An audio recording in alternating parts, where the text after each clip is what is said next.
206 bones of the adult skeleton provide structure and protection and facilitate motion. The skeleton protects vital organs. The brain is surrounded by bones that form part of the skull. The heart and lungs are located within the thoracic cavity. And the vertebral column provides structure and protection for the spinal cord. The skeletal system is also the site of calcium and phosphorus storage and blood cell formation. Inside the bone marrow of spongy bone, stem cells give rise to blood cells. Interactions between the skeleton, muscles, and nerves move the body. The nervous system sends commands to skeletal muscles to contract, producing movement at joints or articulations between bones.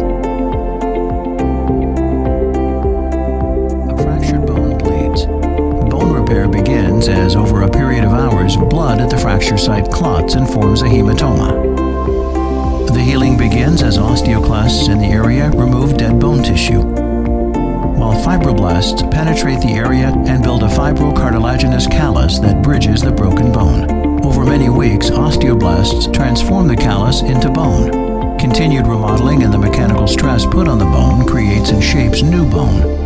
Over a period of months or years, the bone regains its original strength, shape, and internal structure. Sutures are non-moving joints that connect bones of the skull. These joints have serrated edges that lock together with fibers of connective tissue. The interlocking edges make sutures strong and fracture-resistant. All skull joints are sutures, except for the joint connecting the mandible to the temporal bone, which is a movable synovial joint.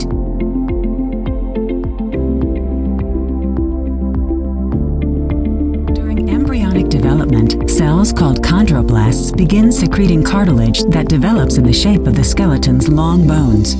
The bluish, transparent avascular tissue formed is called hyaline cartilage. As the cartilage grows, the chondroblasts in the interior calcify and die.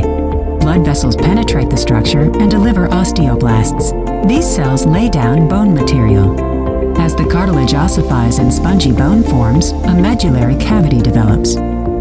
At the ends of a long bone, ossification from cartilage also occurs. This process, in which hyaline cartilage becomes bone and grows, is called endochondral ossification. Bone growth continues through childhood. After puberty, bone tissue replaces the remaining hyaline cartilage, and the shaft reaches its adult length.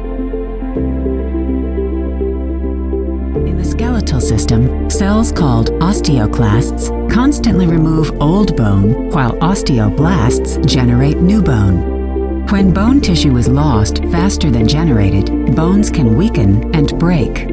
Osteoporosis is a condition in which overall tissue loss within bones results in bone pain, tenderness, and weakened and brittle bones.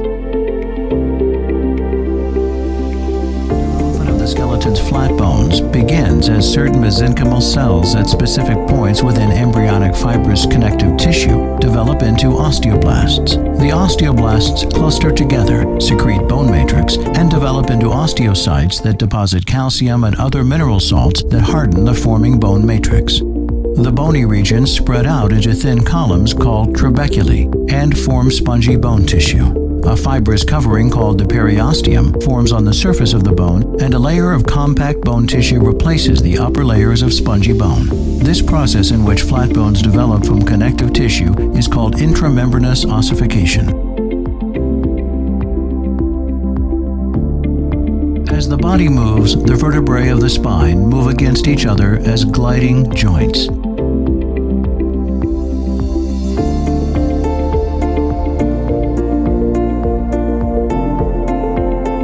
The spine, the atlas and axis form a pivot joint that allows for rotation of the head. Joints, like the elbow, move on just one axis. These joints allow for flexion and extension.